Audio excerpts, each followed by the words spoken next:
Amém, irmãos? Abra sua Bíblia no livro de Mateus, capítulo 9.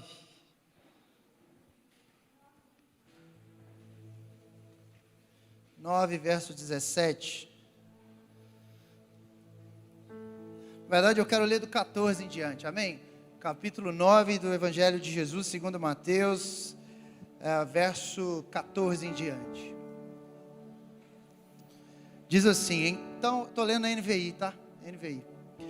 Então os discípulos de João vieram perguntar-lhe: por que nós e os fariseus jejuamos, mas os teus discípulos não? Jesus respondeu: como podem os convidados do noivo ficar de luto, enquanto o noivo está com eles? Virão dias quando o noivo lhe será tirado, então jejuarão.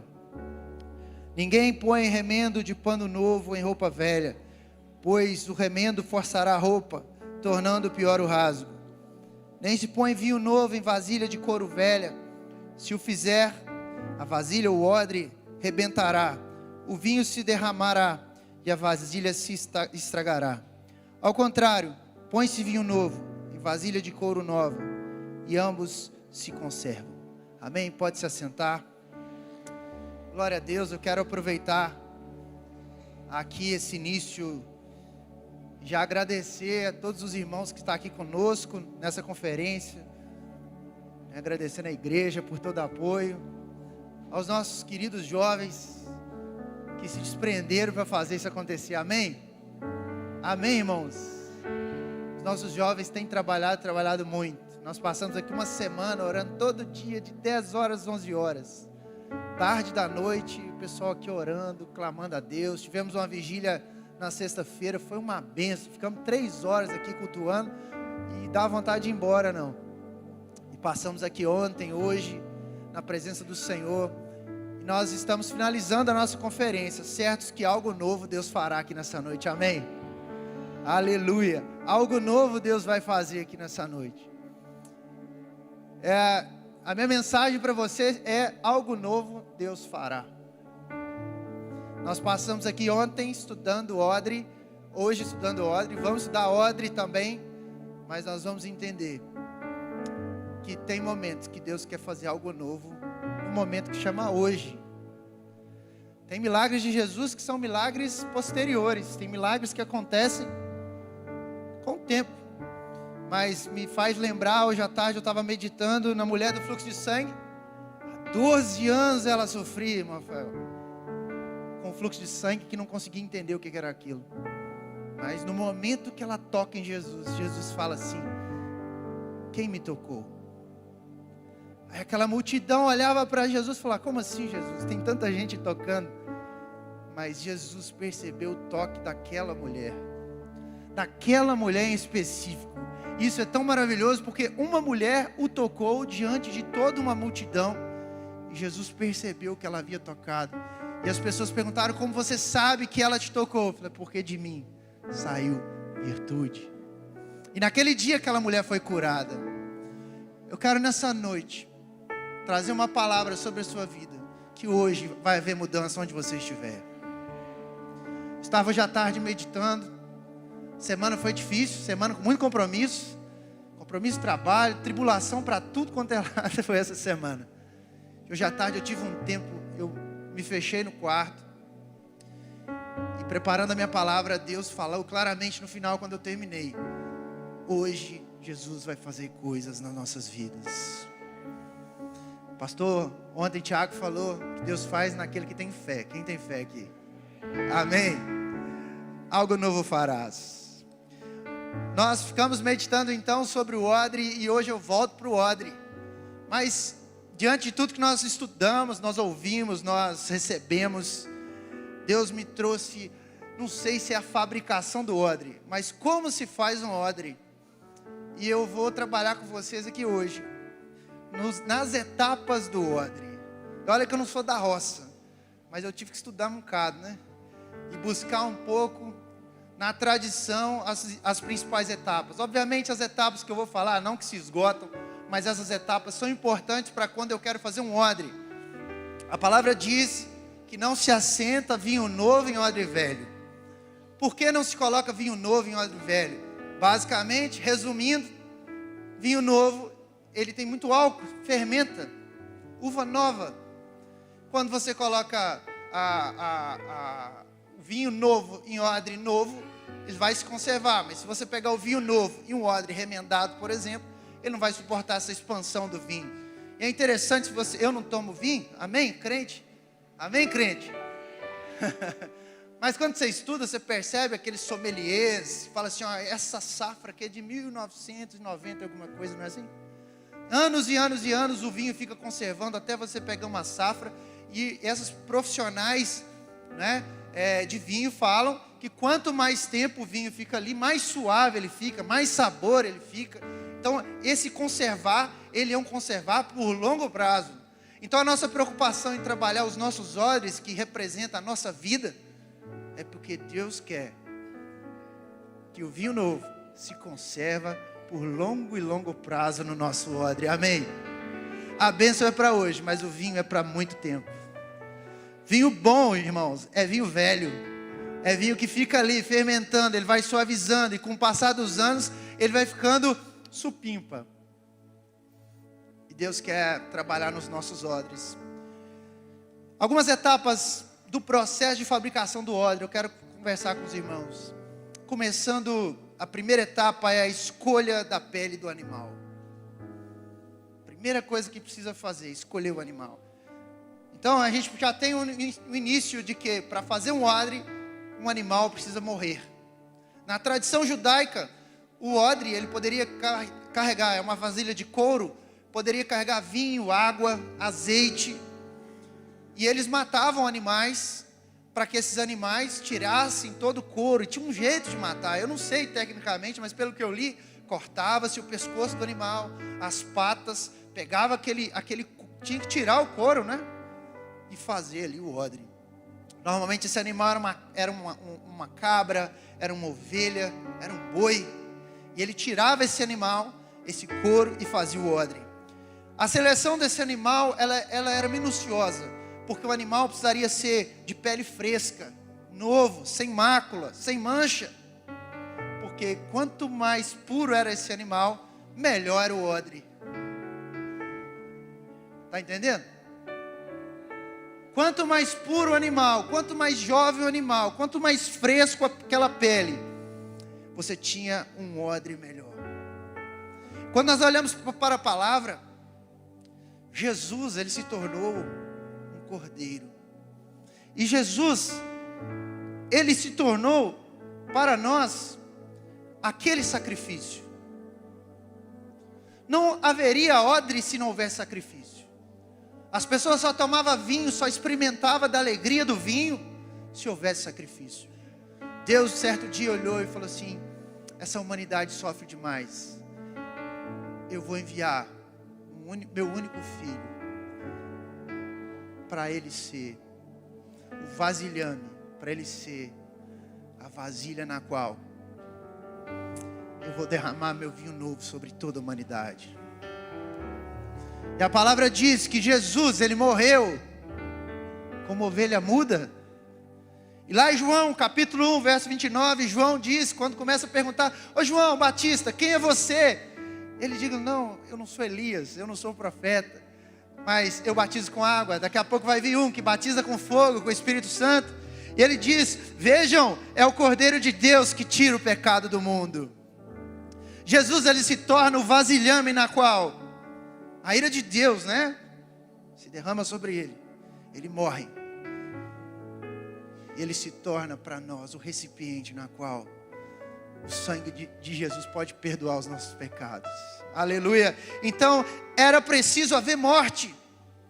A morte de Jesus, ela significa para nós o início do caminho novo, o início da vida nova, o início da possibilidade de eu e você chegarmos diante de Deus e falar: vou consertar o meu odre e a partir de hoje eu vou viver algo novo. Quando Jesus morre na cruz, todo o sacrifício foi colocado sobre ele, toda a ira foi colocada sobre ele, e a partir daquele momento eu e você passamos a ter acesso, e acesso é muito importante. Se você esquecer sua chave do seu carro, ontem tinha uma irmã aqui que perdeu a chave do carro, ela ficou desesperada, chorando, pedi meu carro, tem que ir para Piranga, e agora ela perdeu o acesso. Ela perdeu a chave. Jesus é a nossa chave. Jesus é a nossa chave, porque um dia Ele morreu por mim e por você, e se nós não entendemos isso, nós não conseguimos caminhar em vida nova, nós não conseguimos suportar o vinho novo de Deus, porque muitas vezes nós queremos vinho novo, mas nós não estamos preparados para receber. A palavra fala que todos nós, lá em Romanos, éramos destituídos da glória de Deus, mas por conta do sacrifício de Jesus, nós podemos ter a chave, o acesso livre ao Pai, ao Rei dos Reis, Senhor dos Senhores, e podemos chamá-lo de Abba, Pai, e ter intimidade com Deus, porque Jesus um dia se sacrificou, morreu por mim e por você. A primeira etapa, simbologia do odre, precisa morrer alguém. Lá em Salmos, quando eu li isso tem um tempo, os Salmos 22, 23, 24, te convido a ler com calma em casa. Ele fala de uma trilogia fantástica, que são salmos que falam de Cristo. Salmo 22, ele fala muito relacionado a um possível Salvador. O salmista fala que Jesus, o Cristo, o Messias, seria o seu Salvador. No Salmo 23, todos nós sabemos. Se você puder ir lá, voltar em Salmos comigo. 23, todo mundo sabe, né? Mas eu quero ler o 24 com você. O 23 fala de um bom pastor. E fala que esse bom pastor, ele faz nos deitar em verdes pastos. Ele faz nos descansar em águas tranquilas, não é assim? E a palavra diz que esse bom pastor, ele cuida de nós. E esse bom pastor, ele não deixa de nos corrigir. Mas termina o salmo lá no verso 6 dizendo: sei que a bondade e a fidelidade me acompanharão todos os dias da minha vida, e voltarei à casa do Senhor enquanto eu viver.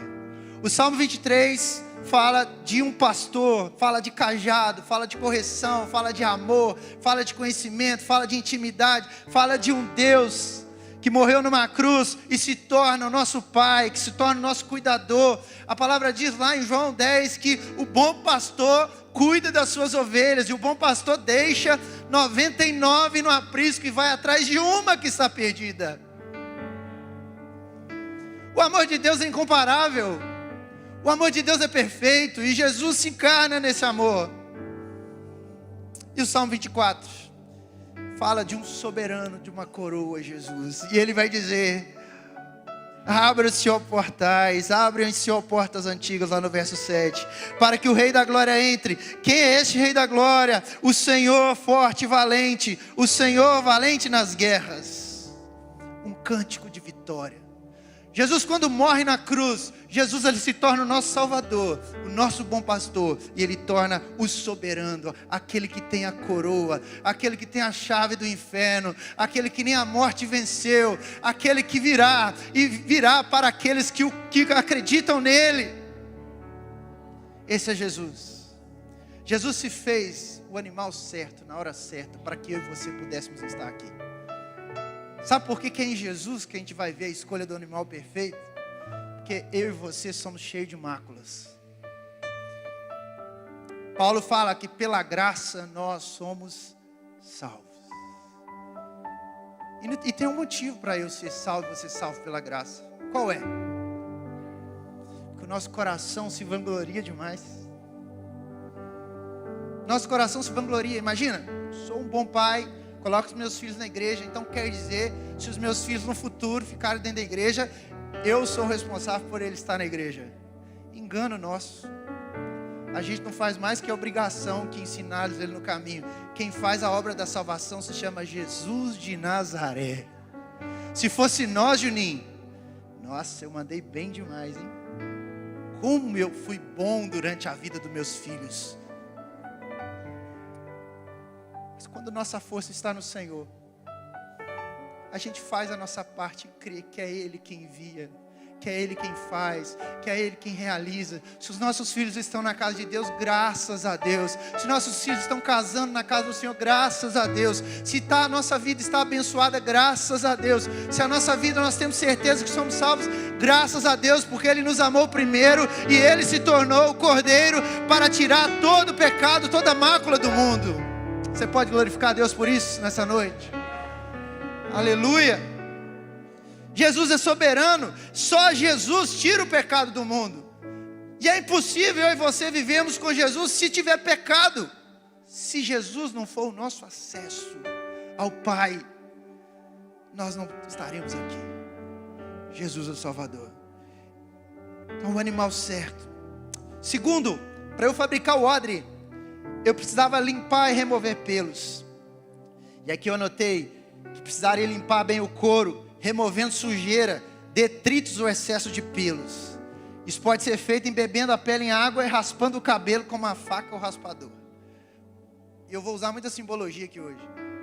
E quando eu analiso faca, raspador, tirar pelo, limpar, sujeira, eu lembro de deserto. Eu lembro de deserto. E deserto, irmão, se o irmão está ligado, deserto é lugar, como eu aprendi desde pequeno, na escola de profeta. Porque quando você está na luta, varão, você vai para Deus na hora. Deserto é o lugar de dependência de Deus. Deserto é quando nós olhamos para Deus e vemos que só Ele pode resolver os nossos problemas. Deserto é lugar de provação, mas de crescimento espiritual. Se você parar para pensar na história de José, José foi vendido pelos seus irmãos, ficou no Egito e lá Deus prosperou a vida dele em meio à tribulação. José, ele passou por diversas situações em que foi injustiçado, mas no deserto, na prisão, Deus deu ele a oportunidade de governar. Deserto é lugar de renovação e preparação. Me lembro de Daniel em Babilônia. Daniel, qual foi o pecado de Daniel? Orar todos os dias, clamar ao Deus de Israel. Eu conto essa historinha para minha filha. Quando Daniel vai para a cova dos leões, aqueles governadores colocam um decreto. A coisa que mais me impressiona em Daniel, que a Bíblia diz, que Daniel continuou fazendo o que era de costume. O que era de costume de Daniel? Fazer o que o decreto falava para não fazer. Por que Daniel fazia? Porque ele vivia em Babilônia, mas o coração dele estava no lar celestial. Daniel entendia que aquele lugar era de renovação, que o cativeiro não seria para sempre. Tinha promessa de Deus que um dia aquele cativeiro ia acabar, que eles sairiam de Babilônia e que ele continuaria glorificando ao Senhor. Daniel escolheu não desfrutar das especiarias, dos manjares daquele lugar. Daniel é um dos maiores exemplos para mim e para você, como jovem, como homem, como mulher, mulher que evita, que foge daquilo que tira da presença de Deus. Daniel representa para nós o deserto, lugar de renovação, preparação. O deserto é lugar de encontro com Deus. Na célula quinta-feira a gente estava falando de Elias. Elias está lá guerreando com Acabe, destruindo tudo, quebrando barraca, né? 450 profetas, vai para lá e tal, manda fogo, lambe altar, aquela coisa toda. Talvez Elias, profeta, pensa assim: nossa, eu estou mandando bem demais, né, Juninho? Já percebeu quando você está assim? Já percebeu que às vezes a gente está cheio de Deus, a gente começa assim: uau, eu coloco a mão, o demônio vai, eu coloco a mão, é curado, eu faço isso, é curado, e aquilo começa a ensoberbecer o nosso coração, e aquilo começa a tomar conta, não mais a obra do Senhor fazendo em minha vida, mas quando tem qualquer coisa, chama esse rapaz que ele vai resolver. E Jezabel persegue Elias, e aquele homem cheio de coragem, ele vai parar debaixo de um pé de zimbro, depressivo, choroso. Mas naquele lugar, Deus não deixou de alimentar a vida de Elias. Tinha comida para Elias naquele local. E Elias, ele se alimenta, ele se fortalece ali, mesmo diante de situações de depressão, de calamidade. Deus cuida da gente. Mesmo em situações que a gente acha que não vai dar certo, Deus cuida da gente. Eu me lembro quando Eu passei no doutorado, já faz muito tempo isso. Eu tinha planejado, estudado para ir para Belo Horizonte, para a FMG. E minha esposa morava aqui, eu já era casado. Eu orava a Deus, falou, Deus, não me separa da minha esposa não. Não tinha doutorado para mim aqui, estava nos planos da gente fazer. Ela já trabalhava aqui, eu falei, meu Deus, e agora? Como é que vai ser? Aí eu criei um plano perfeito para ir para BH. No meio do caminho alguém falou assim, você já pensou em fazer tentar o doutorado em Lavras? Eu falei, meu Deus, Lavras eu nunca fui lá, é longe. E eu não quero ir para lá. Vou tentar, mas vou fazer desencargo de consciência. E eu estudei, dediquei. E não veio o resultado de Belo Horizonte. Aí eu fui fazer a prova lá em Lavras. Na hora que eu cheguei naquele lugar, eu falei, meu Deus, que fim de mundo é esse? Desculpa se tem alguém de Lavras aí.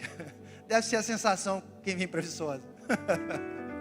Cheguei lá, meu Deus, que fim de mundo é isso? Lá tem uma rua que chama Perimetral, a universidade não é igual aqui, você tem que subir um morro muito alto. Isso eu acho que em 2013. Fui morar numa república. Lavras é frio demais, chove demais, um lugar esquisito.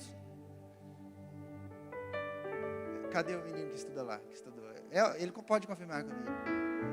Cheguei lá e falei, meu Deus, não é possível que o senhor me trouxe para cá. Eu estou a 360 quilômetros, a 5 horas de Viçosa. Minha esposa está lá, como é que eu vou gerenciar isso? Cheguei em casa e falei, e agora, amor? Ela falou, ó, o que você tem em mãos é lá. Te apoio, vá. Comecei uma luta de toda segunda, 7 horas da manhã. Eu falei, eu vou, mas eu volto. Ia toda segunda da manhã para Lavras. 5 horas de carro. Voltava toda quinta-feira, 10 horas da noite. Chegava aqui 4 horas da manhã na sexta. Passava sábado, domingo, ia para a igreja, cuidar de um monte de coisa. Segunda-feira, isso eu fiz 2 anos. 130 mil quilômetros.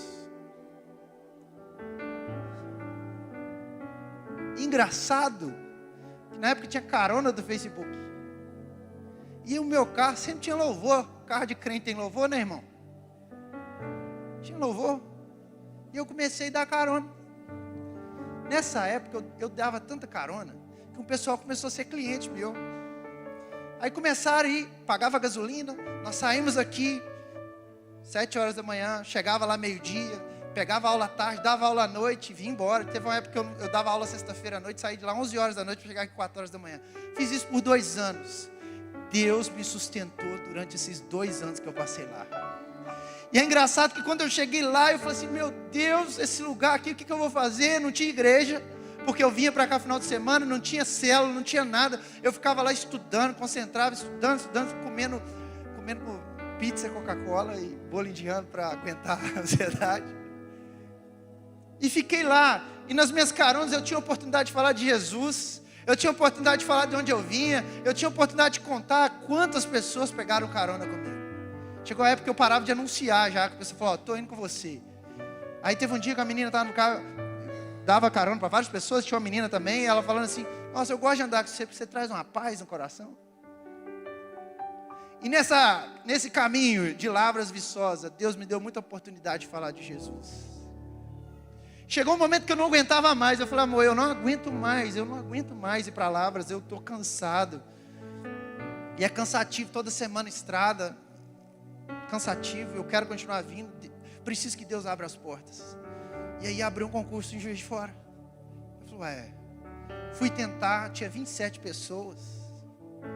E aquilo foi bem legal, porque eu cheguei em Juiz de Fora, eu só tinha mestrado, o pessoal tinha doutorado, falei, Jesus, a luta está travada. Aí no meio, eu conto isso pro pessoal, eu estava sentado, fazendo a prova. Aí tinha 27 pessoas, eu falei, Jesus, tem misericórdia. Aí no mesmo momento veio algo no meu coração dizendo assim, mas todo mundo aí também está com um sonho. Se tiver outro filho de Deus orando a mesma oração que eu falei, Jesus, vamos embora. Fui passando, chegou no final. Aí eu conversei, tinha 4 pessoas no final. Aí eu olhei para uma e falei assim. Aí uma falou que não acreditava em Deus, a outra era isso, a outra era só. Falei, Deus, é hoje, hein? Dos 4, só eu que crio em Jesus. Falou, não, agora a minha oração é digna. Deus fez eu passar, fiquei em Juiz de Fora por 1 ano. E eu lembro que a crise, nós resolvemos engravidar. E naquela época, eu já estava cansado de novo de ir para Belo Horizonte, de ir para Juiz de Fora. apesar de estar mais perto, toda segunda, toda quinta, toda segunda, toda quinta, o carro já ia sozinho, né?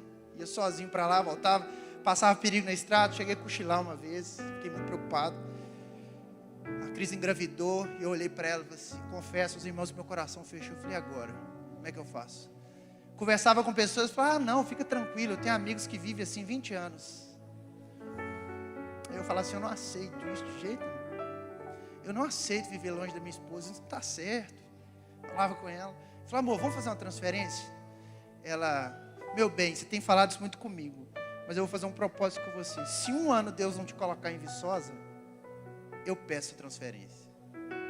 Eu não acreditei muito não. Eu pensei assim, não, a mulher está com muita fé. Que bom. Deus moveu os céus, moveu a terra. Dia 15 de abril de 2016, eu tomei posse na Universidade Federal de Viçosa. Às vezes a gente acha que deserto é lugar de destruição. Eu quero falar para você, se você se sente no deserto, você está no deserto, prepara que Deus tem coisa nova para fazer na sua vida. Deus está nos preparando. Lá em Lavras, quantas vezes eu sozinho chorava e orava ao Senhor, e Deus acalmava meu coração para saber que Deus ia fazer. Acalmava meu coração. Eu tentei vários concursos, tentei concurso uma vez em Varginha, e eu estava passando nas fases, passando. Eu estava fazendo 27 anos no dia. Eu passei na prova escrita, Cris lembra disso. Liguei para a Viçosa, falei, passei na prova escrita, o dia da prova didática era no dia do meu aniversário. O pessoal ligou e falou, é Deus que está fazendo a sua vida, vai chegar a recompensa. Eu falei, glória, Deus vai me dar um presentão. Meu coração encheu daquilo, encheu daquela verdade, sabe, Juninho? Chegou a hora, eu estava tão distante de Viçosa, para mim era a bênção, eu não entendia. Vai resolver minha vida? Como ia resolver em Varginha, a 100 quilômetros para baixo de Lavras? No dia do meu aniversário, 5 horas da tarde, fui lá receber, só tinha eu e mais um, veio a notícia, ninguém passou.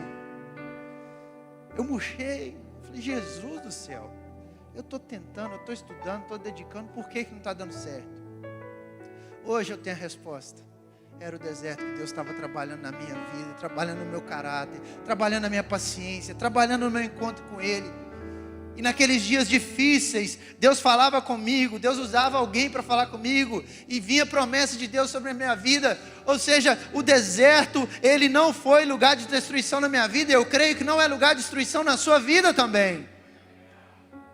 Eu creio nisso, eu creio que o deserto, Deus tem te colocado para que você seja renovado, remover a sujeira, trabalhar caráter, tirar os detritos, os excessos de pelos, aquelas coisas que vão enchendo nosso coração de orgulho humano, orgulho que destrói o nosso relacionamento com Deus. Deus está quebrando orgulho no deserto, Deus está renovando o encontro com Ele, aleluia. E o deserto é lugar de transformação. Olha a vida de Moisés, como Deus mudou a vida dele. Ele viu o sarça ardente, não foi no palácio do Egito, ele viu o sarça ardente no deserto, no meio do mato, ele viu a glória do Senhor. Então Deus nos leva ao deserto para limpar-nos, para nos remover os pelos, para tirar tudo isso de dentro de nós. A terceira etapa do odre está relacionada a salgar e curar o couro, a cura do couro. Após a limpeza dos pelos, após tirar todos os detritos, se aplicava-se sal na superfície interna e externa do couro. Sal. O sal tem uma simbologia bíblica. O primeiro símbolo bíblico de sal está lá em Levítico 2,13, é o símbolo da aliança.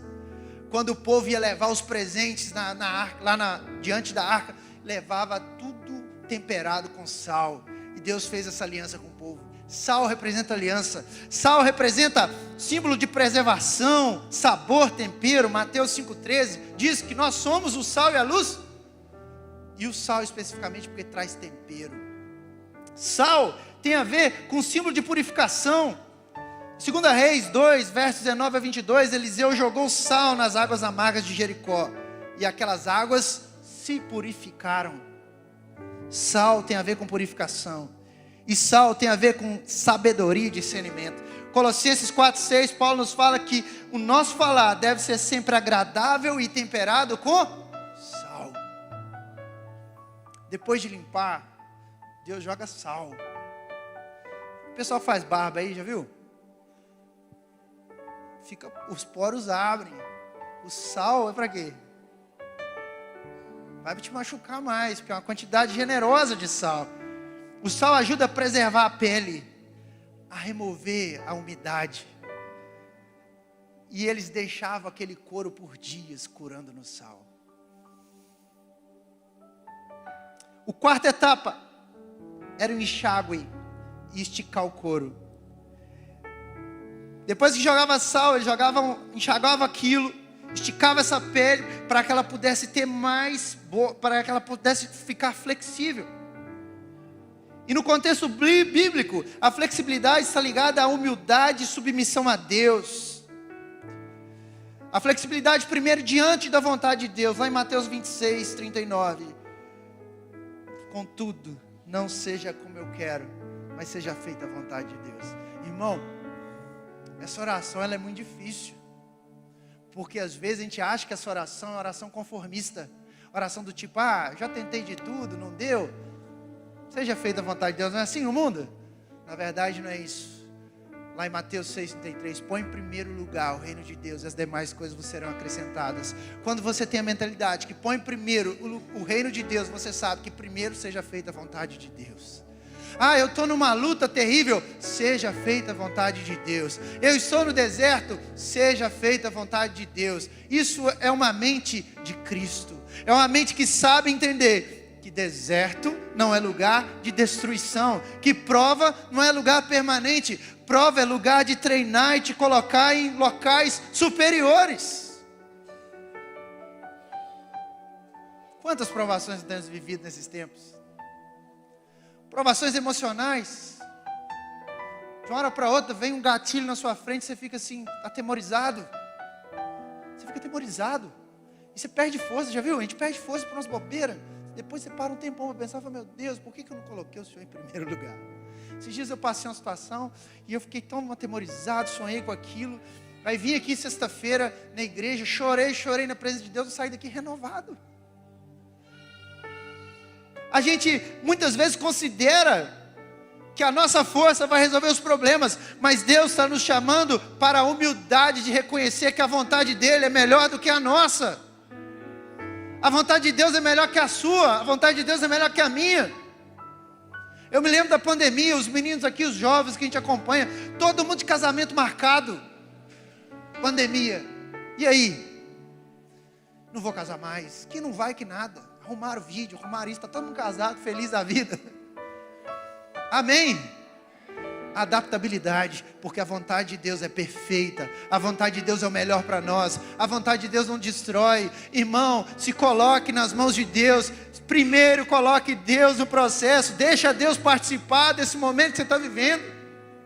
É muito bom saltear, glorificar a Deus quando a vitória vem, mas é bom também chorar, derramar nos pés de Jesus, no momento do sofrimento, no momento da dor, no momento da dor. Ano passado a gente teve um caso que a Laura passou muito mal, foi um momento muito marcante para a gente. A Laura passou muito mal, ela chegou a saturar 37, 35, em casa passou mal, pneumonia, foi esticando. A saturação normal, todo mundo soube da pandemia, né, 97, quando ficava 92, assim, misericórdia, Covid, né? A Laura chegou a 37. Ela começou a passar mal em casa, e a Cris, vamos para o hospital. Eu falei, vamos para o hospital. Na hora eu estava meio desatento, falei, vamos. Eu nem achei que estava tão mal, mas ela foi piorando tanto. Na hora que a Cris colocou no dedo no carro dela, o dedo do como é que chama aquilo? Oxímetro, começou a baixar, 70, e foi, 55, bateu 37. Na hora que bateu 37, eu estava assim, pelo amor de Deus, amor, tira isso da mão dela. E eu quase batendo, virei ambulância, porque a buzina virou, pi, botando a mão lá de fora. Aí aparece caminhão de lixo na hora, aparece bicicleta, aparece pedestre. Aquela agonia toda. No meio do assunto, a Cris começou a cantar com ela. Porque ele vi. Eu dirigia chorando. Posso crer no amanhã. E a Laura morrendo. Ela estava morrendo. Porque ele vi. Eu não tinha força para cantar. Temor não há. E ela foi indo. E a menininha foi desfalecendo. E a gente ia orando, Senhor, não deixa ela morrer, Senhor, não deixa ela morrer. Chegamos no hospital, o enfermeiro saiu abrindo porta, saiu pegando a Laura, olharam para ela, colocaram oxigênio, chegaram no centro de UTI, já entubaram ela na hora que nós chegamos lá, a médica falou, se vocês não tivessem chegado com ela aqui agora, ela tinha morrido.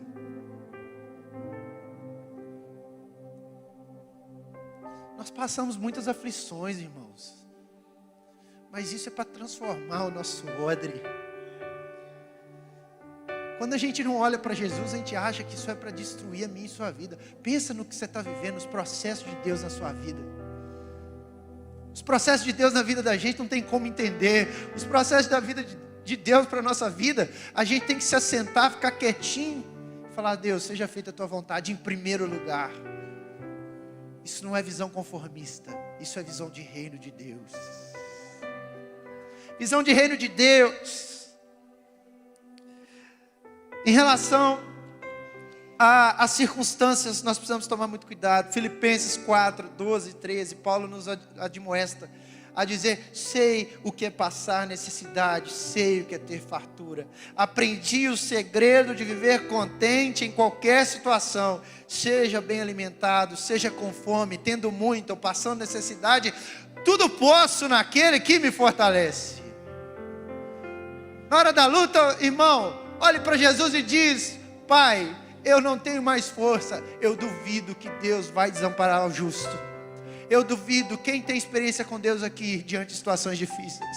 Quem tem experiência com Deus em situações que achou que não tinha solução, Deus foi lá e mudou o cativeiro, mudou a história. Deus muda a nossa história, Deus muda a história de todos, porque Deus cuida dos seus filhos. Aleluia. Quinto, eu tinha que dobrar e costurar o couro. Depois que eu vou lá, eu salgo, né? O processo é, escolho o animal, limpo, removo os pelos, coloco sal, enxago, eu vou dobrar e costurar esse couro.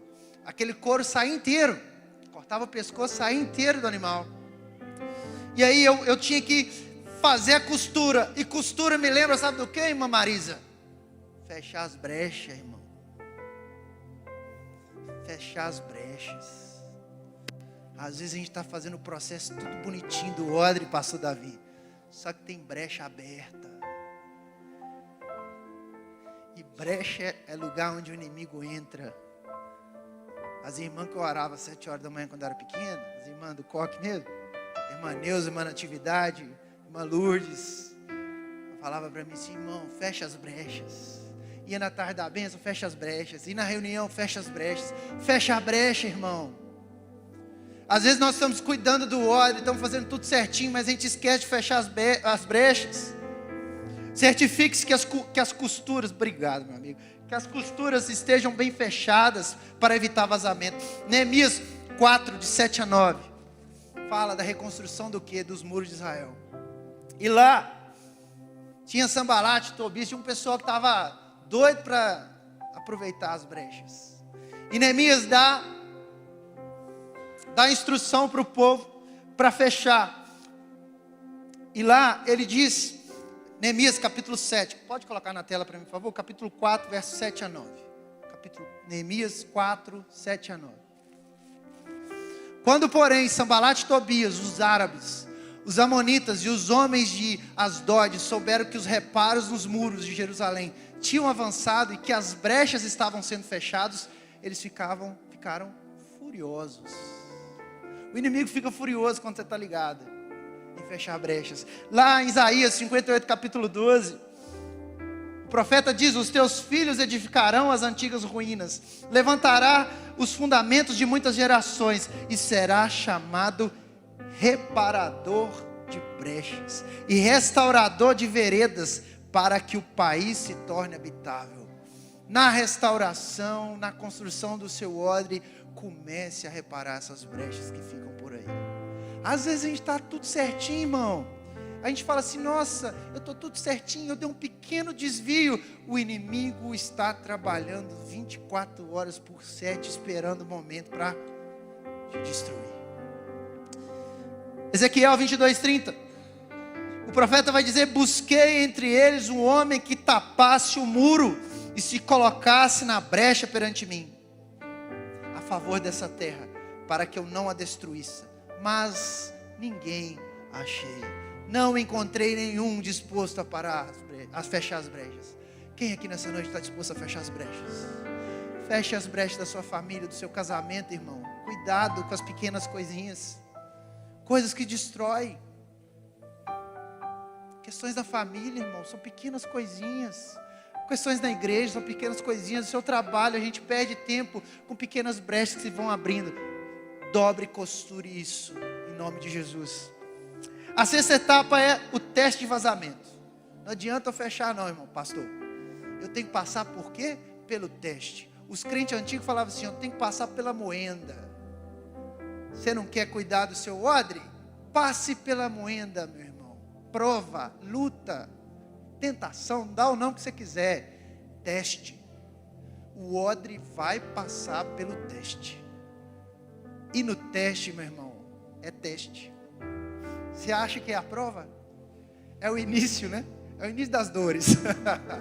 A vida, o cara aceita Jesus, a irmã aceita Jesus e fala: ó, a partir de hoje eu vou voar na presença de Deus. Nós estamos numa conferência dessa, a gente está saltando, pulando, exaltando.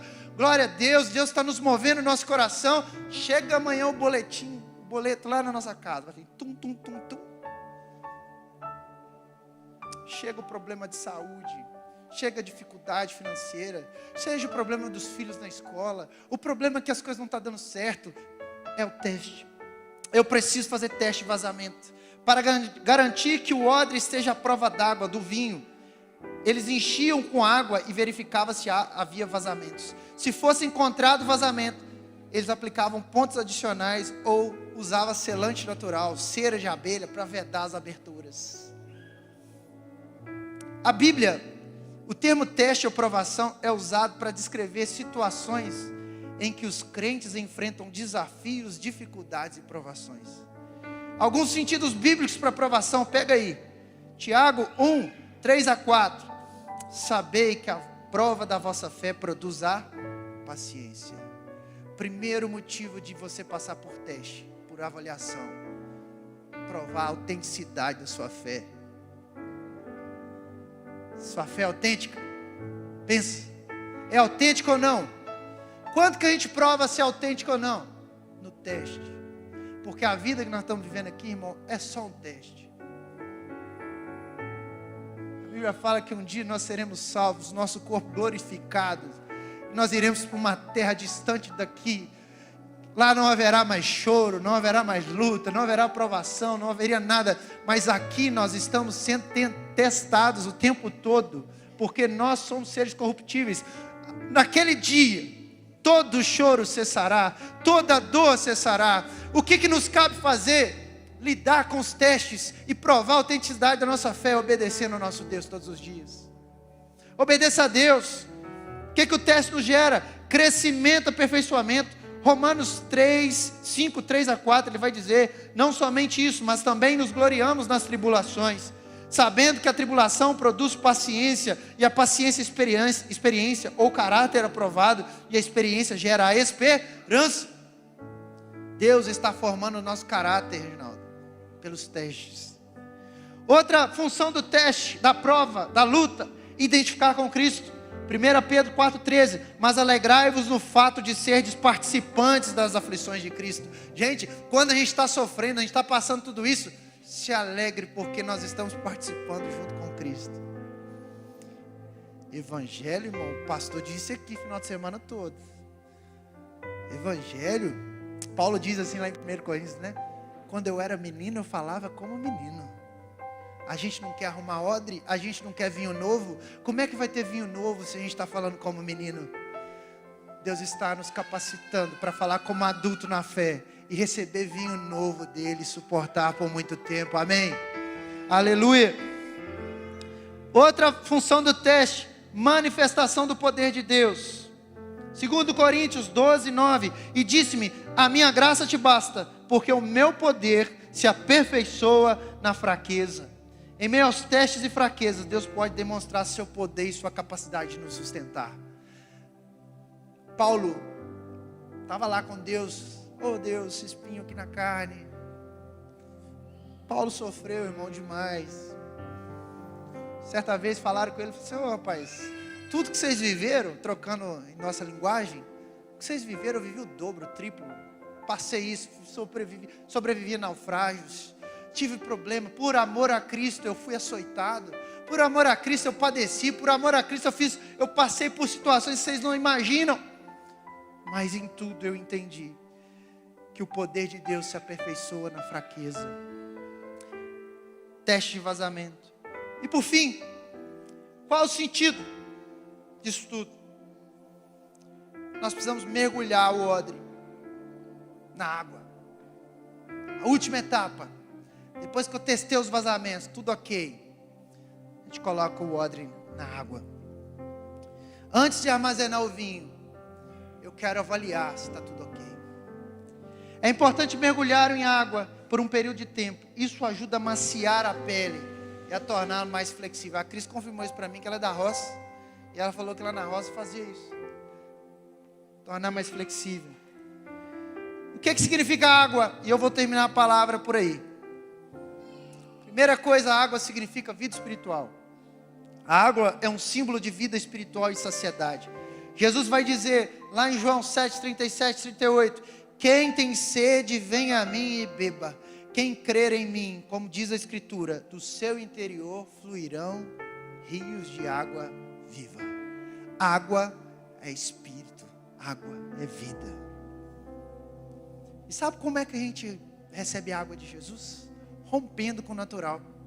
Já viu que tem irmão que vive o tempo todo cheio de Deus, passando luta, tribulação, e ele está assim, porque Jesus é bom, porque Jesus faz isso, Jesus faz aquilo. Estava dando aula de CNC esses dias, vida natural sobre vida espiritual.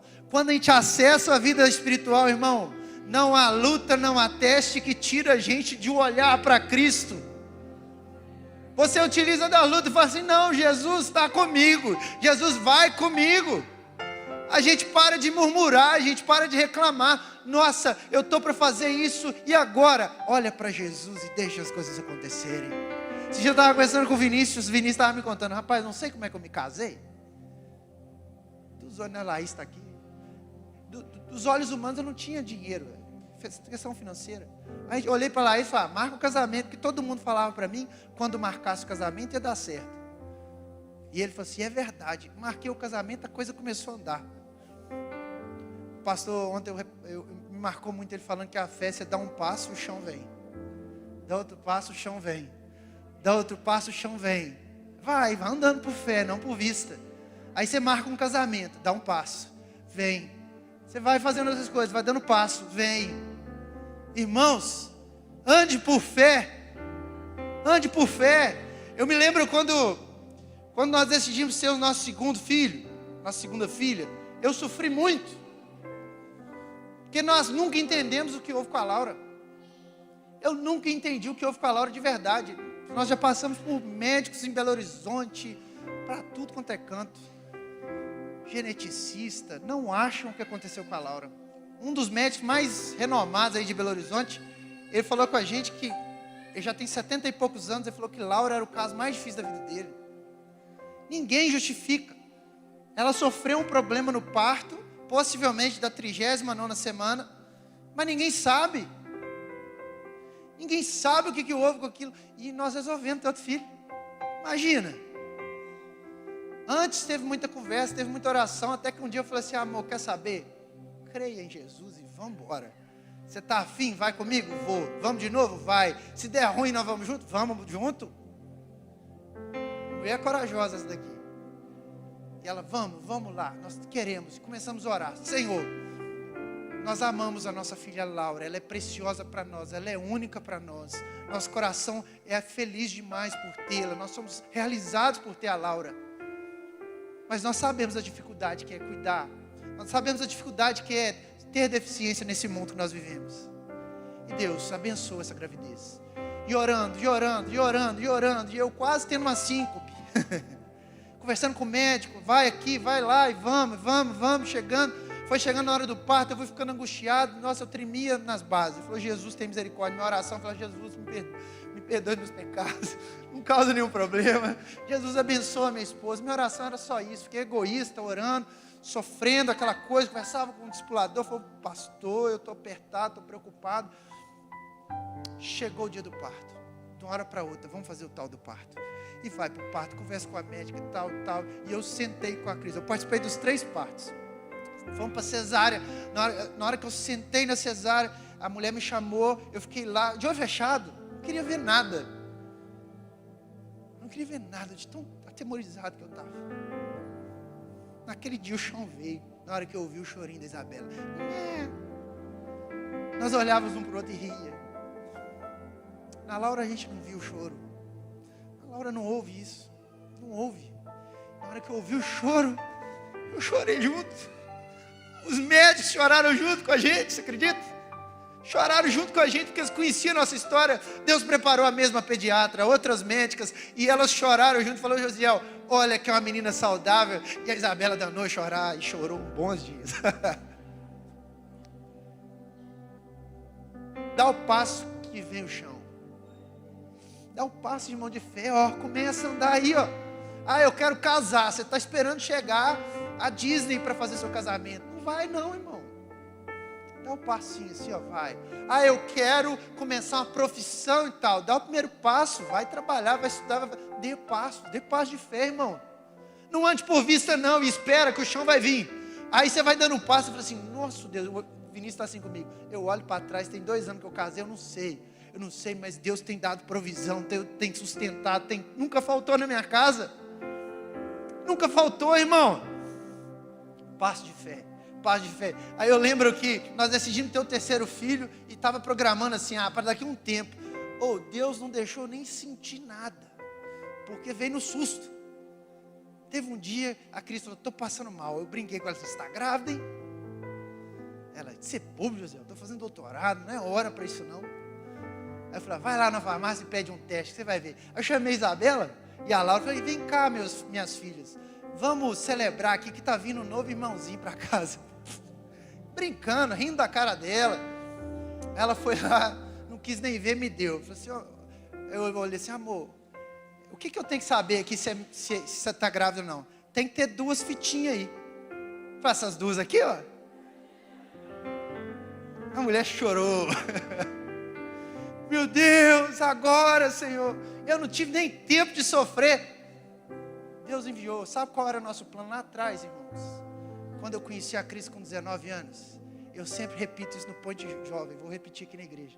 Ela olhou para mim e falou, eu perguntei, o que você quer para a vida? Ela falou, eu quero alguém que anda de mãos dadas comigo pela vida toda. Já são 14 anos.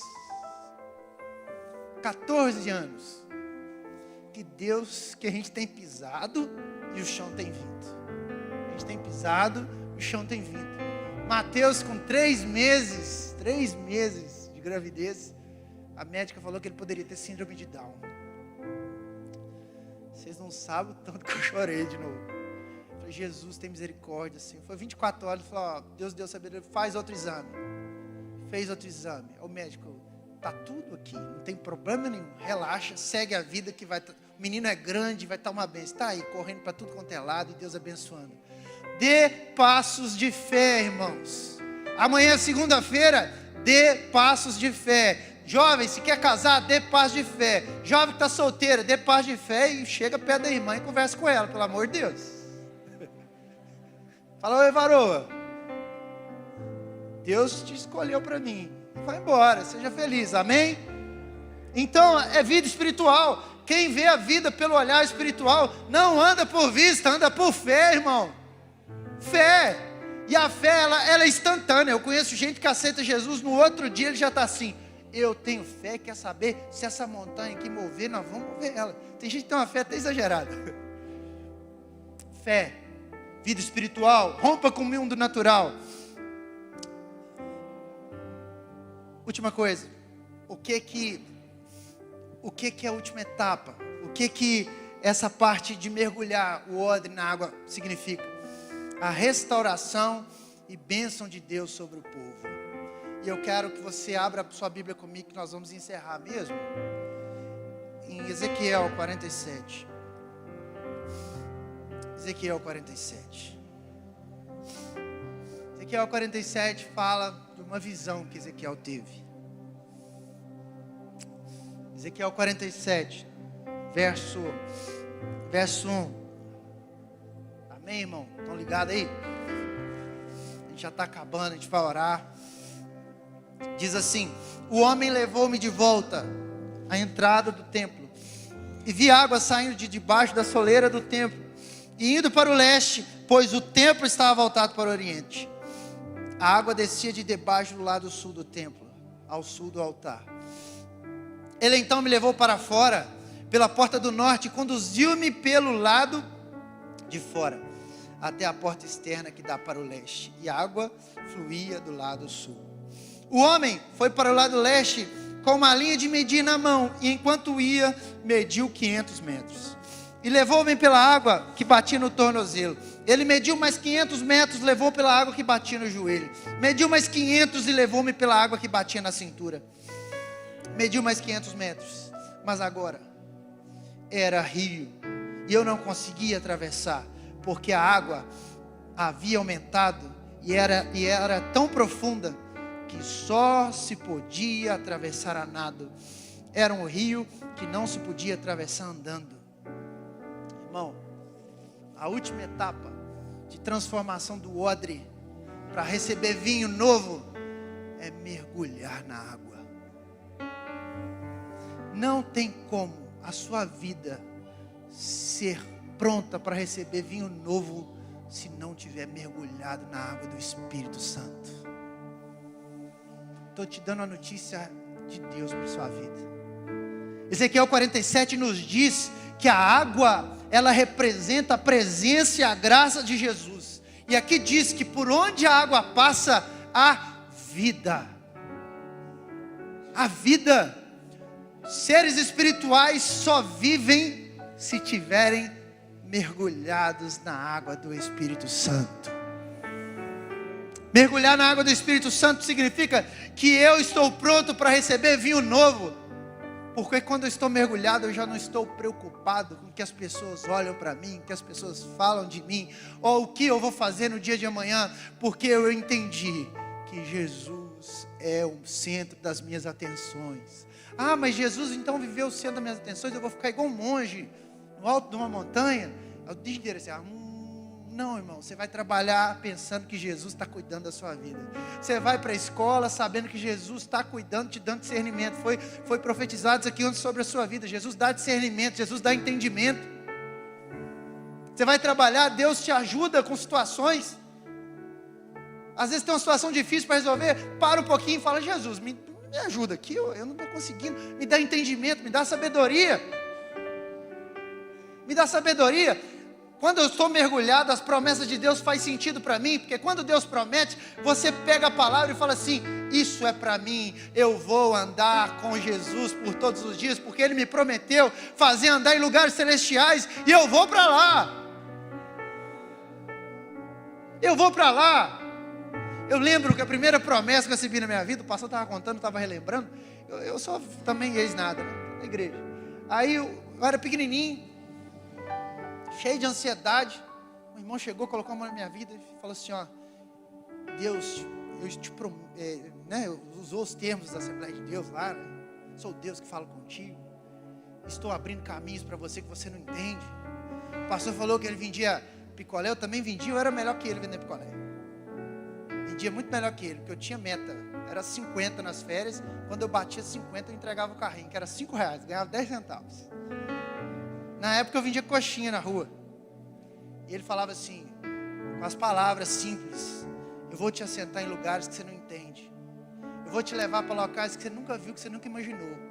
E aquilo fazia sentido pra caramba, porque a gente orava com as irmãs colocavam a mão na cabeça da gente, orava, irmão, e eu, desculpa a palavra, mas eu ia em oração com os irmãos, orava tanto que os catarros saíam de nariz. Reunião de oração interminável, reunião de oração que a gente queria ficar lá, que a gente não queria sair. Na hora que, era engraçado, você abria a porta, parecia que tinha algo que te levava para dentro. Nós vivemos isso aqui no acampamento de adolescentes, uns 2, 3 anos atrás. A Marisa está aqui, muitas pessoas estavam. Os adolescentes estavam no acampamento e sumiu todo mundo. E na época a irmã Marisa e o Franz fizeram a tenda do encontro no acampamento. E falaram assim, ó, aqui ninguém entra calçado, só entra descalço, porque isso aqui é lugar onde Deus está. Didático com os adolescentes. Teve um dia que os adolescentes sumiu tudo. E eu estava lá em cima na cantina, liderava os adolescentes, o pessoal falou assim, os adolescentes sumiram, e agora? Eu falei, ai Jesus, estão dando trabalho, onde vai adolescente? E procura aqui, procura lá, passa um pouquinho, eu vejo em frente da tenda, tinha uns 30 sapatinhos assim, lá de fora assim. Tinha uns 30. Aí eu cheguei assim, tinha um barulho lá, tijolinho, era tijolinho ainda, não era tijolão, mano. Esse menino pequenininho. Na hora que eu abri assim, botei o nariz para dentro, tinha menino de 13 anos, botando a mão na cabeça um do outro, falando línguas estranhas, tudo derramado, tudo puxão afora. Aí eu fechei, chamei o povo, vem cá para vocês verem. Na hora que o pessoal começou a chegar, todo mundo foi entrando para dentro da tenda, e o Espírito Santo foi tocando todo mundo. Aquele acampamento foi marcante na minha vida, porque pessoas deram lugar ao Espírito Santo, e eu tenho certeza que está marcado no coração de cada adolescente, de cada jovem que estava ali. Irmãos, nós precisamos de ter esses tempos de mergulho com Jesus, e mergulho onde a graça dele, onde a presença dele começa a preencher tanto nosso coração, que os problemas se esvaem, porque aí nós começamos a andar pela vida espiritual. Ah, já você está querendo me dar um analgésico? Não é analgésico, é viver por fé e não por vista. Isso é para aqueles que acreditam no Senhor, é para aqueles que querem dar passo amanhã, segunda-feira, com o problema que está diante de você. Deus fará algo novo amanhã, fará hoje sobre a sua vida. Deus fará algo novo. Onde essa água passa, cura. Onde essa água passa, tem vida. Isso não é uma história, isso é a realidade, isso é uma profecia. Isso indica restauração espiritual e física. Restauração espiritual e física. Quero que você fique de pé, eu quero que o louvor chegue aqui, por favor. A canção foi tema dessa conferência, chama Vinho Novo. Eu queria que o louvor cantasse, que você entendesse essa letra. A letra diz assim, irmão, quero que você preste atenção, chama Vinho Novo. E diz assim: pelas provas, pelas dores, vinho novo farás. Eu me prostro, eu me rendo, algo novo farás. Eu me entrego em tuas mãos e ao teu cuidar. Não preciso entender para confiar. Nós cantamos aqui hoje à noite. Cantamos ontem. Faz de mim teu vaso, faz de mim oferta, faz o que queres de mim. Nada eu tenho aqui, mas tudo tu deste a mim. Deus, vinho novo faz de mim. Sabe para que Deus quer que a gente cuide do nosso odre? Para que Ele faça de nosso odre vinho novo. Porque o odre, ele é importante no processo de fermentação do vinho. Entenda, a sua casa espiritual, a sua vida é importante para o manifestar de Deus na sua vida. E ele continua dizendo: onde há vinho novo, há novas forças, há esperança, o reino chegou. Deixa o meu passado, pois teu novo fogo arde em mim. Você pode levantar sua mão e glorificar a Deus aqui nesse dia.